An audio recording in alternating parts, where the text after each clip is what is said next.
livro do profeta Jonas, capítulo 3, leremos os 2 primeiros versos.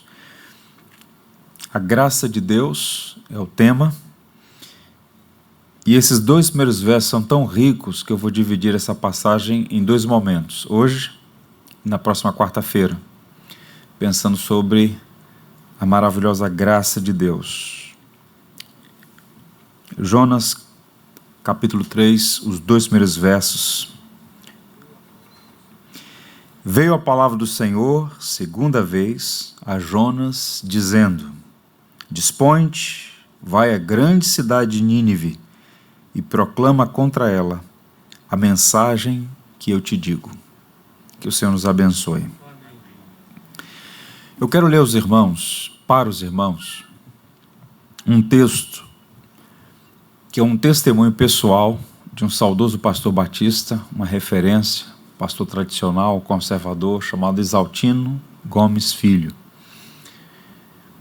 Ele narra isso em um de seus livros. Eu tenho aqui 2 parágrafos que eu quero ler para os irmãos. É pesado o que eu vou ler, mas é necessário, e eu faço como introdução ao tema da graça. Ouçam. Num bar em São Paulo, onde eu fui tomar um chocolate quente numa noite fria, entreguei um folheto a uma meretriz.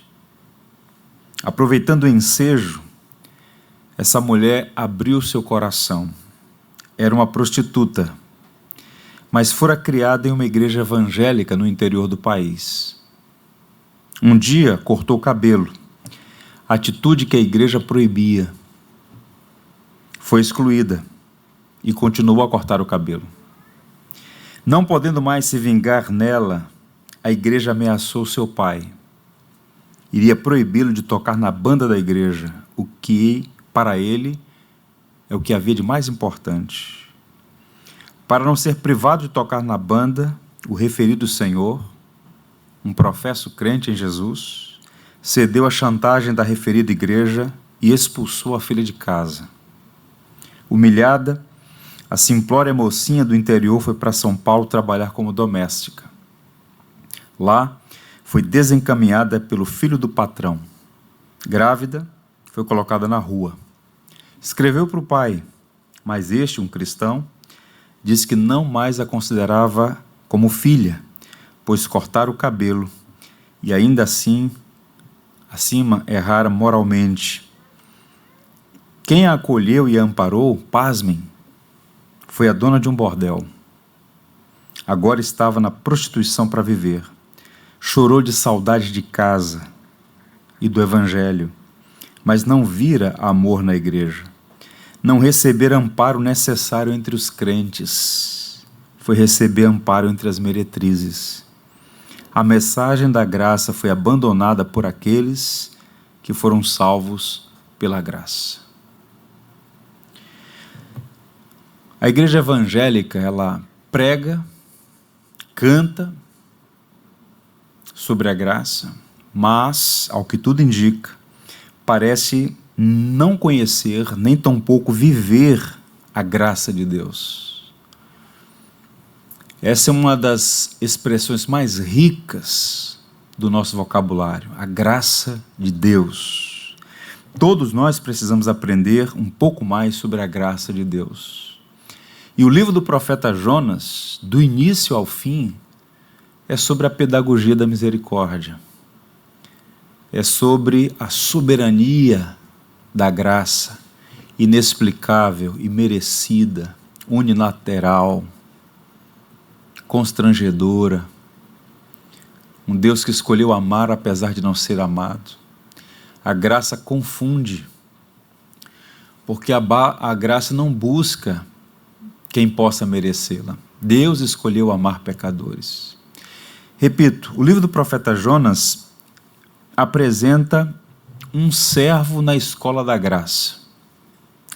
O 3º capítulo, especificamente, destaca como os propósitos de Deus prevalecem sobre a rebeldia humana. Eu quero dividir esse estudo de hoje em 2 partes. Falar sobre a manifestação da graça, como Deus demonstra a sua bondade, E no segundo momento, a operação da graça, como ela trabalha na vida de pecadores. Isso e fica evidente nesses 2 primeiros versos que nós lemos. Na semana que vem, a gente aprofunda um pouco mais, falando sobre a graça de Deus na cidade de Nínive e da graça de Jesus, que é a própria encarnação da graça. Vejamos. Primeira coisa a se destacar, a manifestação da graça de Deus. Como Deus demonstra sua bondade aos pecadores. O verso 1 diz que a palavra do Senhor veio segunda vez a Jonas, dizendo. Essa expressão é idêntica ao capítulo 1, verso 1. Se vocês puderem observar, verão isso. É exatamente as mesmas palavras, Deus chamando o profeta Jonas para pregar aos ninivitas, a nação dos assírios. Observe então aí, comparando os 2 textos. Veio a palavra do Senhor a Jonas, filho de Amitai, dizendo, dispõe-te, vai à grande cidade de Nínive e clama contra ela. Está aí. Capítulo 1, versos 1 e 2. O capítulo 3, idêntico ao início do livro, mas com um detalhe que a gente vai ver mais à frente. O que é que nós sabemos até aqui? Jonas recebeu uma ordem expressa e inequívoca.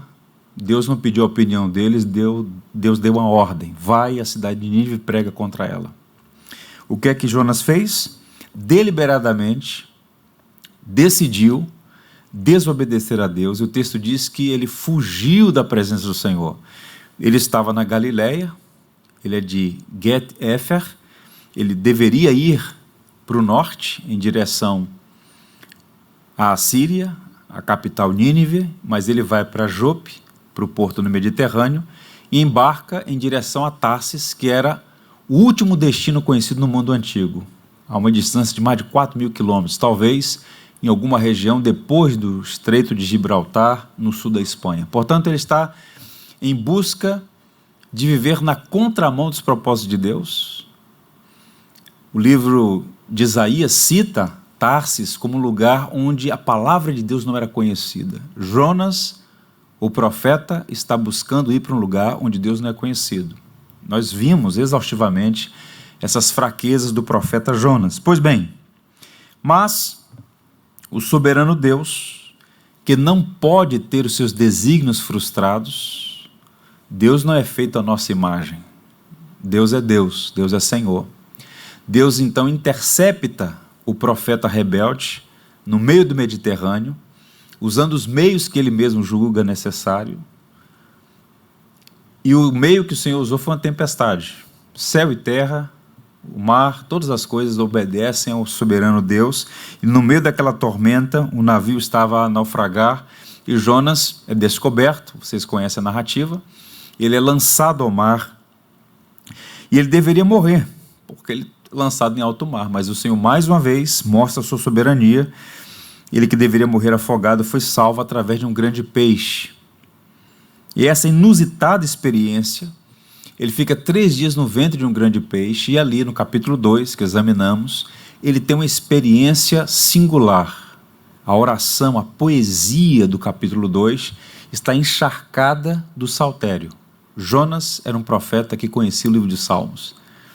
A oração dele, ele reverbera o livro dos Salmos. Pois bem, o Senhor o socorreu. E agora começa o capítulo 3. E como é que começa? A narrativa muito parecida com o capítulo 1, mas com um detalhe. E eu vou mostrar para vocês qual é o detalhe. Nesse próximo slide aparece aí em destaque. Veio a palavra do Senhor segunda vez. Você só está aqui por causa dessa palavrinha, por causa desse detalhe. Segunda vez. Porque se Deus nos tratasse como nós tratamos os outros, nós não estaríamos aqui. Porque para nós, dificilmente há uma segunda oportunidade para quem errou com a gente. Mas o Deus gracioso vai novamente ao encontro dele, veio novamente a palavra do Senhor, segunda vez. Isso revela a graça. Se os ninivitas dependessem de Jonas, estariam perdidos. O profeta não estava disposto nem um pouco a ser misericordioso com seus inimigos, mas Deus tratou Jonas de uma forma diferente. E eu fico pensando, imagine se Deus nos tratasse como nós tratamos os outros. Jonas fracassou na primeira missão por conta da sua insensatez e rebeldia, mas Deus não o desclassificou. Muito pelo contrário, deu a ele uma nova chance. Isso é graça. Um favor, um ato de bondade, uma benevolência, uma atitude favorável a quem não é digna dela. E Jonas recebeu a oportunidade de um novo começo. E observe, isso é interessante demais. A narrativa do capítulo 3 começa sem nenhum sinal de censura. Deus não diz, vai, mas presta atenção, hein? Veio a palavra do Senhor, segunda vez, graça. Não ficou apontando os erros e tal. Um Deus que é tão misericordioso que Paulo diz, teu amor nos constrange. Não censura, não ameaça, Deus simplesmente dá uma nova chance. Um autor muito consagrado no estudo do Antigo Testamento, chamado Palmer Robertson, diz assim, Deus se esquece e nunca guarda nada contra você. Pense em como são maravilhosas as implicações desse fato para a sua vida. Deus simplesmente não guarda rancor contra as pessoas que se humilham e pedem perdão por meio de Jesus Cristo. O profeta Miqueias chega a criar a metáfora de que Deus lança os nossos pecados no mar do esquecimento. Não é que Deus sofre um apagão, não é que Deus não lembra, é que Deus, ao perdoar, não usa mais a ofensa sofrida contra os ofensores. Deus sabia o que Jonas tinha feito, e o que ele fez foi grave. Dar as costas para Deus é um insulto, uma ofensa, uma atitude de insensatez. No entanto, arrependido, o Senhor vai ao encontro dele, segunda vez, renova a missão, renova o chamado e o envia. Isso é a graça de Deus. Portanto, graça e amor que não merecem. Eu diria que não foi Jonas quem foi lançado no fundo do mar desta vez, mas a sua falha. É como se Deus dissesse, eu agora vou pegar a sua falha e também vou jogá-la no fundo do mar. E o caso de Jonas, irmãos, não é um caso isolado. Há muitos exemplos na Bíblia de homens e mulheres que fracassaram, que falharam, mas que receberam a segunda oportunidade. Abraão, o pai da fé. Moisés, o libertador de Israel. Pedro, o apóstolo. João Marcos, sobre quem preguei, falando das fraquezas dele e como ele foi alvo da graça e Deus o abençoou tanto que teve a graça de escrever a primeira narrativa dos evangelhos do ponto de vista cronológico. Pois bem, somos encorajados ao saber que o Deus da graça é o Deus da segunda, da terceira, da quarta, da 70ª oportunidade. E se você está aqui, se eu estou aqui, é porque Deus é gracioso. Isso deve trazer para o nosso coração o quê? Afeição por Deus. Senso de maravilha, de gratidão, de obediência. Deus não quer servos acorrentados em torno do seu trono. A vida do cristão, dizia Santo Agostinho, deve ser um aleluia da cabeça aos pés. É senso de profunda gratidão, porque não há mérito, não há nada em nós que possa justificar tamanha bondade. É uma escolha livre e soberana. Ele escolheu amar pecadores. Escolheu amar um profeta rebelde e insensato. E quando o chama pela segunda vez, não censura. Simplesmente diz, veio a palavra do Senhor, segunda vez a profeta Jonas, vai e prega. Eu li alguns anos atrás um texto que eu nunca me esqueço, eu vou ler para vocês. Uma das razões pelas quais Deus criou o tempo foi a de prover um lugar onde pudéssemos enterrar as falhas do passado. Então é o Deus que permite recomeços. Na verdade, a vida cristã é uma série de recomeços. E quando a gente não entende isso, nós sofremos muito com o evangelho meritório, se é que existe evangelho meritório. Estou dizendo evangelho aqui no sentido de outro evangelho, como disse Paulo aos Gálatas, né? Porque na verdade só há duas religiões no mundo, a religião da graça e a religião do mérito. Pois bem, Deus não apenas o perdoou, mas lhe deu a oportunidade, uma nova oportunidade para servir. E a glória da graça é que nossa salvação progride, avança, além do perdão e da restauração. Deus nos dá uma nova oportunidade para servi-lo. Agora perceba, eu não posso deixar de dizer isso aqui aos irmãos. Há uma linha muito fina entre a paciência de Deus e a ira de Deus.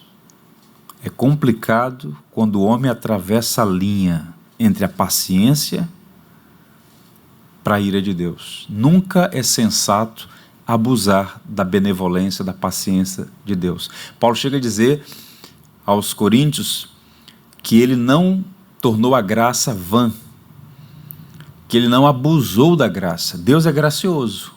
Isso não é um álibi para viver de qualquer maneira. Bonhoeffer falava e denunciava esse tipo de atitude como graça barata, né? Então a gente tem que tomar cuidado. A graça é como uma espécie de disco de vinil, lembra?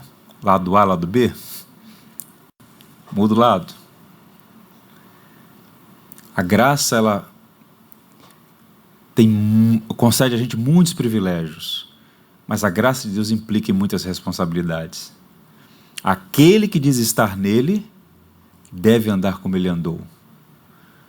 Onde abundou o pecado, superabundou a graça. A linha é fina.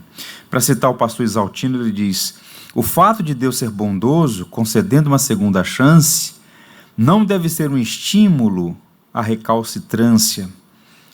A obediência é a melhor maneira de prevenir desastres. Então, que nenhum de nós seja encontrado usando a graça como pretexto para viver uma vida de desobediência à explícita vontade de Deus para a nossa vida. Nós somos muito parecidos com Jonas.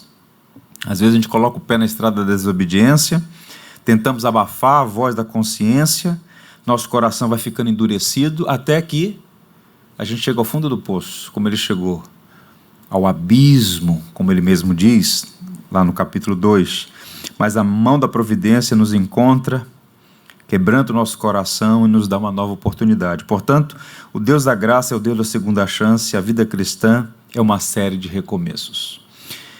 Ainda um verso, o verso de Miqueias 7, 8, diz assim: ó inimiga minha, não te alegres a meu respeito.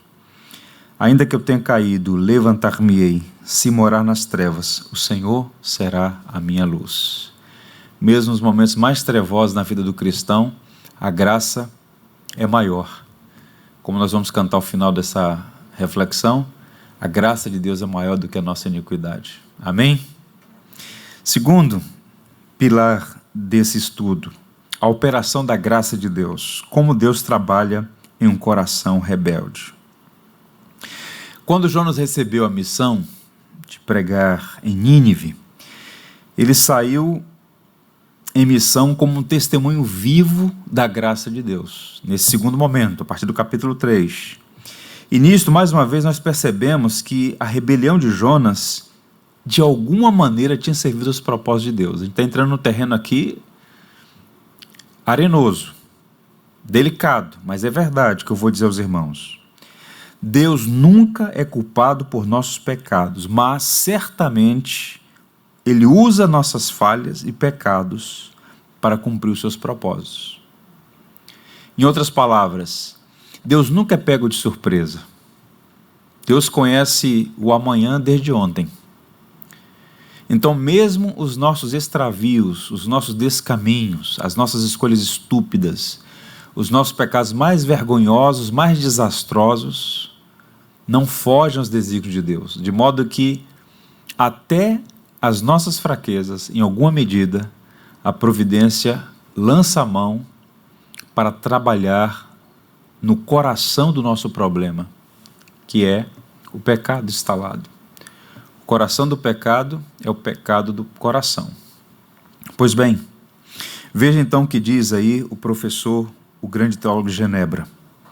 João Calvino diz: aprendemos quão bem Deus proveu para nós e para a nossa salvação, quando Ele corrige a nossa perversidade, embora afiados possam ser os nossos castigos, sabemos que nada é melhor para nós do que sermos humilhados sob a mão de Deus. Em outras palavras, a disciplina de Deus tem sempre um fim proveitoso. Hebreus 12. Deus não permite que os seus filhos pequem com sucesso. A providência vem ao nosso encontro e nos corrige. Se Deus não amasse o profeta Jonas, segue seu caminho, vá para Tarsis. Mas Deus o amava tanto que o interceptou. Uma das expressões mais terríveis da Bíblia, de todos os 66 livros da Bíblia, está em Romanos. Muitos teólogos reconhecem isso. É uma expressão que aparece 3 vezes na carta aos Romanos. Diz assim: e Deus os entregou. É isso que vocês querem? E Deus os entregou. Às vezes a gente olha o quadro no mundo, violência. Assistir televisão é uma loucura. Do início ao fim é só mensagem horrorosa. Violência de todo tipo. Injustiças, perversidades. 1 bilhão de habitantes nesse planeta não tiveram que comer nesse dia. Desastres, tanto tipo de problema. Quando você olha para esse cenário, você fala assim: onde está Deus? Tem muita gente que questiona ao ver o mal, né, o problema do mal no mundo, né? Isso, inclusive, é uma questão de natureza, um debate filosófico, teológico, sobre o problema do mal e a questão da bondade de Deus. Deus é bom porque permite tanto o mal. E muitos teólogos, apologetas, vão argumentar que um dos sinais da ação de Deus no mundo é soltar as rédeas, é permitir que o homem continue fazendo as escolhas estúpidas. O problema da humanidade são as escolhas equivocadas que os homens fazem. Deus entregando a humanidade.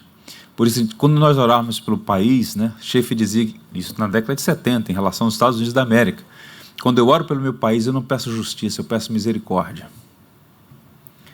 Porque se Deus afrouxar, se Deus entregar, a coisa vai de mal a pior. Então, às vezes, Deus aperta, Deus disciplina, demonstrando sua graça e sua misericórdia. Foi o que Deus fez. A tempestade naquele navio, aquelas circunstâncias adversas, era o amor de Deus sobre Jonas. Então, as pressões da vida são as mãos do oleiro trabalhando em nós. E essa operação da graça, fica evidente 3 mudanças no coração de Jonas. Porque, observa, o propósito da disciplina não é tratar comportamentos. Isso serve até para a criação de filhos. Um pai, uma mãe pode disciplinar um comportamento errado de uma criança. Mas se não tratar o coração, ela vai obedecer à vista dos pais. Deu as costas, faz a mesma coisa. O problema é sempre o coração. Jesus disse que é do coração que vêm os maus desígnios. Pois bem, então como é que Deus trabalhou no coração do profeta Jonas? 3 coisas. Vejam, 3 sinais de que a operação da graça aconteceu ali. Primeiro, ele percebeu por experiência que era um pecador perdoado pela graça. Jonas se recusou a pregar aos ninivitas. Ele não aceitou a ordem de Deus. Por quê? Ele pensava que os ninivitas não mereciam a bondade de Deus. Mas na sala de aula, em alto mar, no ventre do peixe, ele foi educado na escola da graça. E o que é que ele descobriu? Que ele não era melhor do que os ninivitas. Lembra daquela oração que Jesus criou, digamos assim, né? Ele apresenta 2 personagens orando para mostrar mentalidade meritória e mentalidade graciosa. Ele diz que, palavra de Cristo, um homem publicamente diz: ó Senhor, eu te dou graças, porque eu frequento a igreja, eu pago os meus impostos, eu levo meus filhos para a escola e busco, eu visito a vovó quando ela está de cama, eu entrego cestas básicas na comunidade, eu sou fiel nas minhas contribuições. Todos os meus vizinhos dizem: que grande homem. Deus, muito obrigado, porque eu sou o cara. Mas um outro orou, mas nem sequer ousou levantar a cabeça, abaixou a cabeça e a oração curta. Bateu no peito: Senhor, tem misericórdia de mim, eu sou um miserável, eu sou um pecador. E ele disse que este último foi justificado. Então percebam, há mais membros com mentalidade meritória em nossas igrejas do que qualquer outra coisa, sempre achando que serão abençoados se fizerem tais coisas. Percebam, você já é abençoado, é por isso que você deve obedecer a Deus, não é o inverso. Você não obedece para ser abençoado, não é barganha. A evidência de que você foi salvo é a compreensão de que tanto faz estar no topo da montanha quanto no mais profundo abismo. O homem depravado moralmente e o praticante de obras, o filantropo, ambos não podem se chegar a Deus pelos seus méritos, porque a lei é muito mais do que ações erradas que praticamos. Jesus disse: o assassino não é aquele que puxa o gatilho, pô. Quem nunca odiou alguém no seu coração? Se você já odiou alguém no seu coração, à luz das Escrituras, aos olhos de Deus, você é um assassino. É forte isso, não é? Quem pode comparecer diante de Deus e dizer assim: eu mereço, porque eu cumpro a lei? Nenhum de nós ama a Deus sobre todas as coisas, nem o próximo como a nós mesmos. Portanto, Jonas estava carregado de uma mentalidade meritória que dizia: nós somos o povo da aliança e aqueles miseráveis de ninivitas são cruéis e perversos, não vou pregar para eles porque eu sei que o Senhor é bom, o Senhor vai conduzir ao arrependimento, eu não quero ver o bem deles. Que o Senhor abençoe Israel, mas os assírios não. Mentalidade meritória.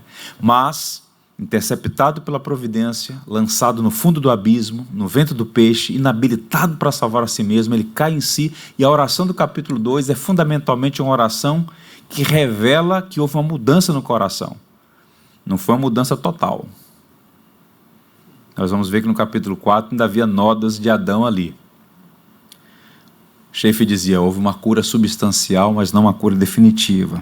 Deixa eu ler para vocês um comentarista brilhante, ele diz assim: como homem pecador, cujo pecado havia sido perdoado, Jonas não poderia deixar de aceitar da mão do Senhor a missão agora atribuída a ele, em um espírito de reverência e docilidade. A melhor expressão que eu usei aqui, achei. De gratidão, submissão e obediência. Jonas não só estava preparado, mas desejoso de se engajar novamente no serviço de seu mestre. Em outras palavras, houve uma mudança na perspectiva dele. Ele reconheceu que também era um pecador. E qual foi o triunfo da graça sobre a rebeldia dele? Olha o verso 3. Levantou-se, pois, Jonas e foi a Nínive, segundo a palavra do Senhor. Houve uma mudança. Ele, de fato, respondeu positivamente. E por que Jonas estava mais disposto para a missão? Porque ele sabia que era um pecador perdoado. Ele sabia, ele teve esse entendimento. Agora eu vou mostrar para vocês, aí num quadro, os dois versos, para que a gente identifique aqui qual foi o detalhe que fez a diferença. Vejam aí, os versos, capítulo 1, verso 2 e o capítulo 3, verso 2. Olha lá. Olhem aí, por favor. Dispõe-te, vai à grande cidade de Nínive e clama contra ela, porque a sua malícia subiu até mim. É o primeiro chamamento, a primeira vocação. Agora, no segundo momento, dispõe-te, vai à grande cidade de Nínive e proclama contra ela a mensagem que eu te digo. Qual é a diferença aí? Nos dois casos, Deus está ordenando a Jonas que ele pregue contra a cidade de Nínive, que de fato é uma cidade perversa, nós vamos ver isso, chamando aquelas pessoas ao arrependimento. Agora, qual é o detalhe? No próximo quadro eu fiz um destaque aí. Prega a mensagem que eu te digo. Deus estava falando ao coração de Jonas. E qual era a mensagem? A mensagem da graça. Assim como você foi alcançado pela graça, vai lá e prega. Chama essa gente ao arrependimento. Em outras palavras, Jonas deveria buscar o arrependimento e o perdão de Nínive, e para isso era necessário que ele conhecesse por si mesmo o que é um homem arrependido e perdoado. Em outras palavras, é como se Jonas estivesse dizendo o seguinte: pessoal, olhem para mim.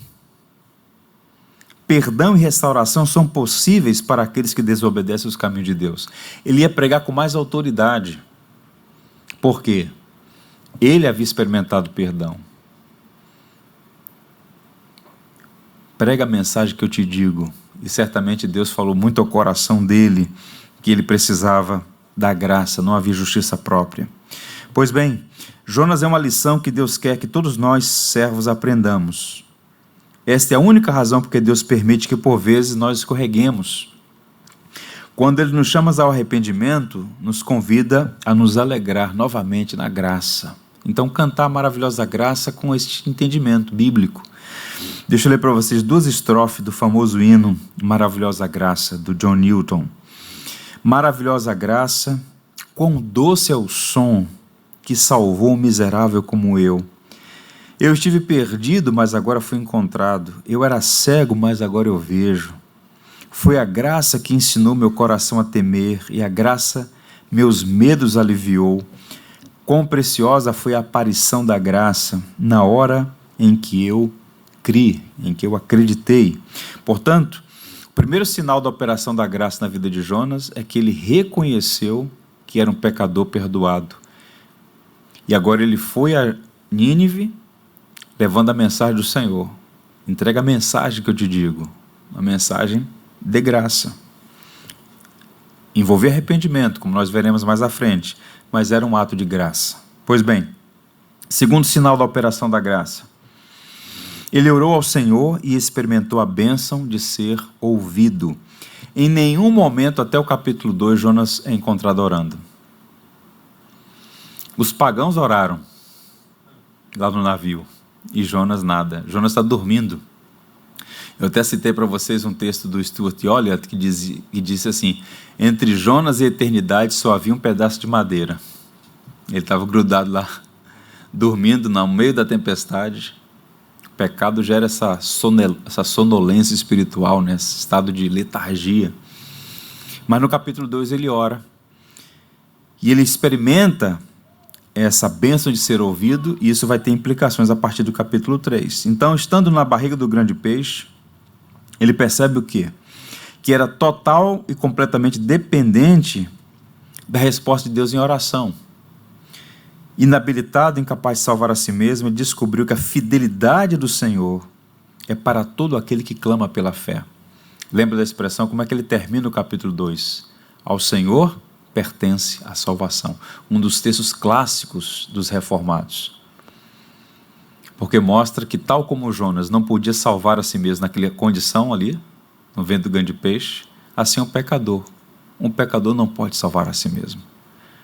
A salvação é monergística, é obra de Deus, e de Deus somente. É Deus quem ressuscita mortos.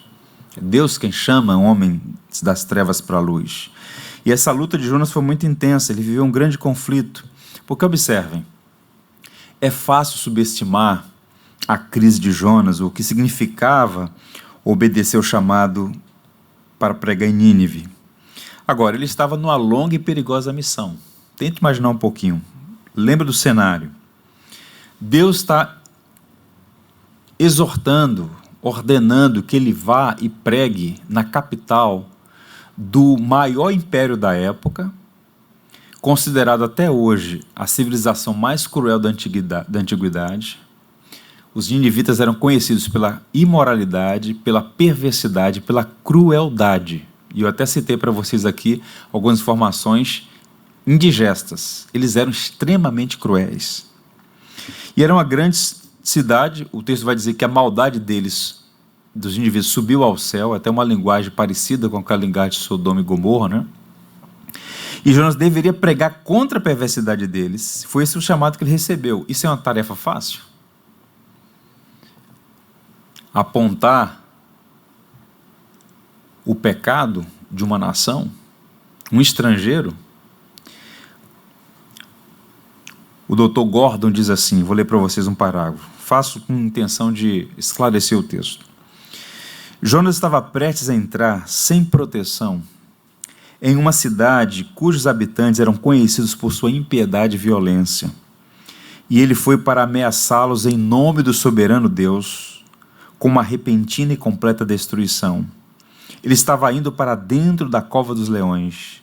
Nada além de uma confiança implícita na presença, fidelidade, poder e proteção de Deus poderia ser possível conduzi-lo com a calma e a coragem próprias de um embaixador de Deus. Era uma missão extremamente difícil, mas, habilitado pela graça, foi a graça que o habilitou a ir e a fazer o que fez.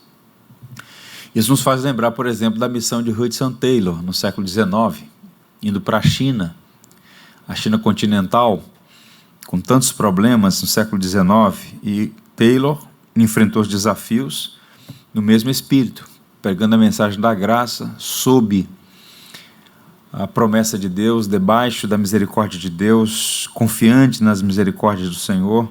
Ele era um homem piedoso, um homem de oração, e assim o foi. Observe então o verso 3. Começou Jonas a percorrer a cidade caminho de um dia e pregava e dizia: ainda 40 dias e Nínive será subvertida. Um sermão que tem 5 palavras no texto original. O sermão mais curto e mais poderoso da história. 5 palavras que foram registradas, pelo menos para nós. Então Jonas foi em obediência à palavra de Deus. Um pregador, repito, não é convidado a inventar um sermão. Jonas foi ordenado a ir pregar contra a cidade de Nínive, condenar os pecados da cidade de Nínive. E ao fazer isso, como nós veremos, a cidade deu uma resposta à pregação do profeta estrangeiro, no caso do profeta de Israel. E por fim, um último ponto, e não menos importante, um sinal da operação da graça, ele foi um homem transformado na fornalha da aflição. Não é fácil sofrer, não é, irmãos? É por isso que algumas seitas fazem sucesso quando colocam nas suas propagandas: pare de sofrer, né? Ninguém quer sofrer. Alguns anos atrás eu fui pregar numa congregação no centro do Rio, e era um culto à noite, nós éramos ali talvez 40, 50 pessoas, e eu preguei à época em Filipenses capítulo 1, e o título do sermão não era nem um pouco atrativo, né? Recebendo a graça de sofrer. Preguei em Filipenses 1, 29, e aí ao final uma senhorinha muito sincera disse assim: eu não gostei não. Eu falei: minha irmã, mas está na Bíblia. Paulo disse: a vocês foi dada a graça não apenas de crer, mas de padecer por Cristo. Sim, eu não estou dizendo que não está na Bíblia, não, estou dizendo que eu não gostei. Eu não quero sofrer. É evidente que ninguém quer sofrer, não é? Mas o sofrimento não pode ser desperdiçado, porque o sofrimento tem o poder de descascar o Adão que é em nós. É o fogo que refina o ouro. E Jonas só se tornou o instrumento nas mãos de Deus para abençoar uma nação inteira, porque ele foi trabalhado pela mão da providência. Há muito crente que nunca cresce, porque desperdiça o sofrimento. Então não desperdice o sofrimento, aprenda. E muitas vezes Deus forma os melhores homens, as melhores mulheres nos desertos, nas aflições da vida. Para citar ainda um outro autor, caminhando já para o final, ele disse assim, achei esse texto muito precioso: antes das aflições ele se extraviou, mas agora ele se manteria firme na palavra de Deus, disciplinado e submisso, de espírito manso e tranquilo, profundamente convencido que a rebelião humana não pode prevalecer contra a mão do soberano Deus. Ele voltaria rendido, disposto e sem questionamentos, qualquer que fosse a ordem de Deus lhe desse. Não menos que o salmista, ele poderia dizer: eu cria, ainda que disse, estive sobremodo aflito. Em outras palavras, ele recebeu uma santa coragem para fazer o que Deus o ordenou a fazer. Se hoje pregar no centro do Rio de Janeiro, no centro de Botafogo, no centro do Maitá, no centro do Jardim Botânico, da Gávea, em qualquer lugar dessa cidade, em 4 dias essa cidade será destruída. Como é que as pessoas receberiam isso? É um crente maluco aí, ó, mais um, perturbado. Você seria rejeitado, ridicularizado e até alvo de violência. Dependendo da porta da pessoa, tem enxotado.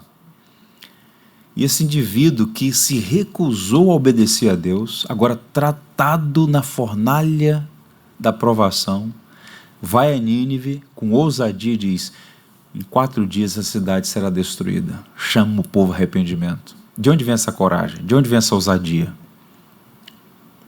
Ele não desperdiçou aqueles 3 dias no ventre do peixe. Deus tratou o coração dele. Certamente havia fraquezas ainda, mas certamente ele não era mais a mesma pessoa. Ele aproveitou as suas aflições. Eu encerro fazendo 2 aplicações. Apenas vou ler por conta do nosso tempo. Antes disso, vejam o que diz Richard Phillips.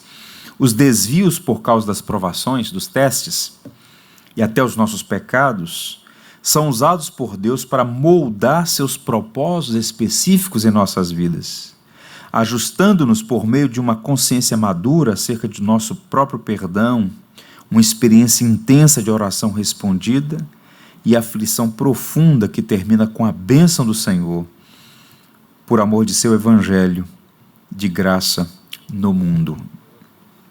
Então, não desperdicem o seu sofrimento. E quais são as aplicações finais? Eu vou apenas ler. Primeira coisa, a rebeldia do homem não pode frustrar os desígnios de Deus. Jó 42 diz o quê? Bem sei que tudo podes e nenhum dos teus planos pode ser frustrado. Segunda aplicação, a graça de Deus é maior que a nossa iniquidade. Quem pode dizer glória a Deus? Glória a Deus, irmãos. A graça de Deus é maior que a nossa iniquidade.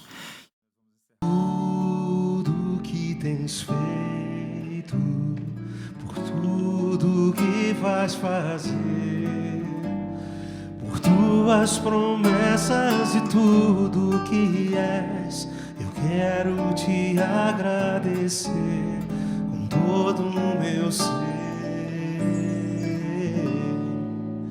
Te agradeço, meu Senhor.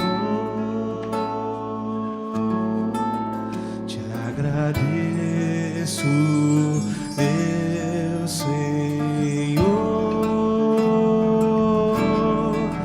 Te agradeço por me libertar e salvar, por ter morrido em meu lugar. Te agradeço, Jesus, te agradeço. Eu te agradeço, te agradeço por tudo que tens feito, por tudo que vais fazer, por tuas promessas e tudo que és. Eu quero te agradecer com todo o meu ser. E aí? Te agradeço, meu Senhor. Te agradeço, meu Senhor. Te agradeço por me libertar e salvar, por ter morrido em meu lugar. Te agradeço,